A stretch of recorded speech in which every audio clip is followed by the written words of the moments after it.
Hello guys, welcome back to another video. And आज बात करने वाले हैं रीट मेंस की वैकेंसी के नोटिफिकेशन को लेकर के। काफी लोगों को काफी ज्यादा वेट था कि रीट मेंस की वैकेंसी कब आने वाली है। लोगों को लगा था कि 25 से लेकर के 30,000 के बीच में तो जरूर वैकेंसीज आएंगी, लेकिन ऐसा कुछ भी नहीं है। 7,759 पदों पर भर्तियां निकली हैं, जो कि बहुत ज्यादा कम है। सो अब एक सबसे बड़ा कंफ्यूजन हमारे माइंड में ये रहेगा कि इसकी तैयारी करें, फर्स्ट ग्रेड की तैयारी करें या थर्ड ग्रेड की, सेकंड ग्रेड की, किसकी तैयारी करें। सो देखिए, अगर आपका टारगेट रीट में लगना है, थर्ड ग्रेड में लगना है, सो आप उसकी ही तैयारी करना। अगर आपका टारगेट फर्स्ट का है तो आप फर्स्ट पे ही रहना, चाहे 2 ही पोस्ट क्यों नहीं आई है, ठीक है। सो आपका अपनी जड़ों पे जमे रहना बहुत ज्यादा इंपॉर्टेंट है। अगर आप अपनी सीट छोड़ते रहोगे तो कहीं ना कहीं आपका जो सिलेक्शन है वो मिसमैच होगा, कहीं पर भी नहीं होगा। अभी ऐसा वीडियो बनाने का मेरा रीजन ये था कि पिछली बार मेरे एक सब्सक्राइबर ने मुझे कमेंट किया कि आप फेक चीज बता रही हो, सेकंड ग्रेड की कोई भर्ती नहीं है, ये कोई नोटिफिकेशन नहीं है।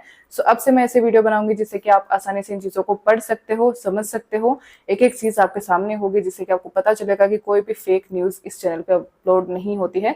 ऐसे वीडियोस के लिए लाइक, सब्सक्राइब, शेयर आप जरूर कीजिएगा, बिकॉज वीडियोस में व्यूज अच्छे आते हैं। आप लोग लाइक करते हो बट आप सब्सक्राइब नहीं करते, तो प्लीज कीजिए।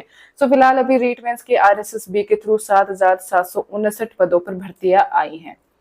देखिए, इसमें साफ साफ लिखा है कि RSSB के द्वारा 7,759 पदों पर जो रिक्त भर्तियां हैं वो लाई गई हैं। इसके साथ ही अब ये होगा कि इसमें एक चीज नोटिफिकेशन में डाल दी गई कि अभी तक कोई भी डेट है वो डिक्लेयर नहीं हुई है कि आपकी कौन सी डेट को फॉर्म स्टार्ट होंगे एंड आपका जो एग्जाम है वो कौन से एक्चुअली तारीख को होगा। आप ये मान करके मत चलो कि जनवरी में ही होगा। हो सकता है जनवरी से पहले हो जाए, या फिर हो सकता है कि जनवरी के बाद फरवरी, मार्च या अप्रैल में भी करवाया जाएगा। डेट को लेकर अभी तक कुछ भी नहीं है। 5-6 महीने पड़े हैं अभी तक अच्छी तैयारी करने के लिए। और जब आपके जो फॉर्म स्टार्ट होंगे तो आपको SSOIT पे जाकर के, आपको पोर्टल पे जाकर के इसकी जानकारी मिल जाएगी और आप अपना फॉर्म है वो भरवा सकते हैं।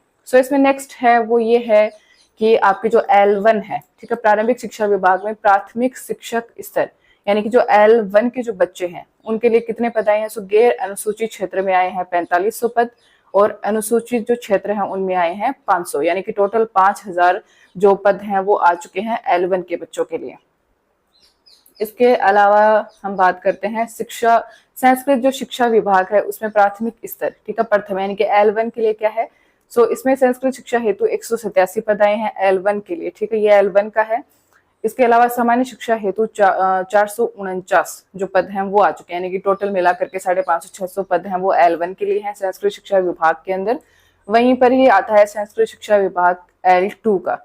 इसमें संस्कृत के लिए आए हैं 389 पद, हिंदी के लिए 174, इंग्लिश के लिए 221, SST यानी कि सामाजिक विज्ञान के लिए आता है 296 पद और मैथ और साइंस के लिए आता है 1043 पद, जो कि काफी ठीक है। संस्कृत शिक्षा विभाग में L2 का जो लेवल है वो काफी अच्छा है। हम जो रीट मेंस वाले L2 की जो तैयारी कर रहे हैं वो इनमें अपना फॉर्म भरवाएंगे। जो शिक्षा, संस्कृत शिक्षा विभाग में उच्च प्राथमिक स्तर द्वितीय के लिए जो है उसमें हमें अपना फॉर्म फिल करवाना है। इनमें जो भी आपका सब्जेक्ट दे रखा है उस हिसाब से। अब चलिए आगे की तरफ। इसमें अब ये है कि अब पैसे कितने लगेंगे। मान लीजिए पद आपके कम है, नौकरी आपको नहीं मिलेगी, ठीक है, आप बेरोजगार घूमेंगे, मैं बेरोजगार घूमूंगी, लेकिन पैसे बराबर ही लगने हैं।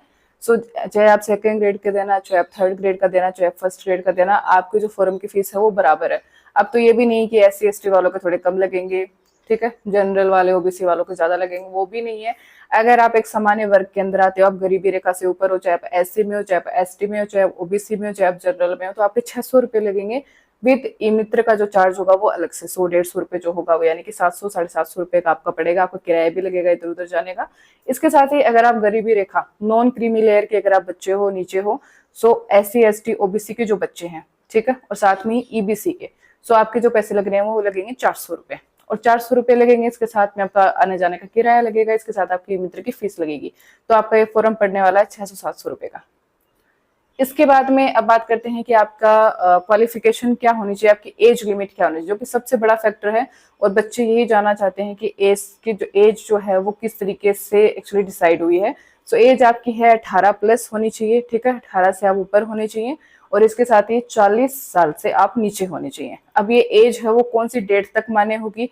मान लीजिए 1 जनवरी 2026 तक जो इंसान 40 वर्ष का हुआ है वो फॉर्म भरा सकता है और नौकरी लग सकता है। अगर आपकी उम्र 1 जनवरी 2026 तक अगर आपकी 41 ईयर हो जाती है आप फॉर्म नहीं भरा सकते, यानी कि आप 1 जनवरी 2026 से पहले आपकी उम्र है वो 40 या 40 से नीचे होनी चाहिए।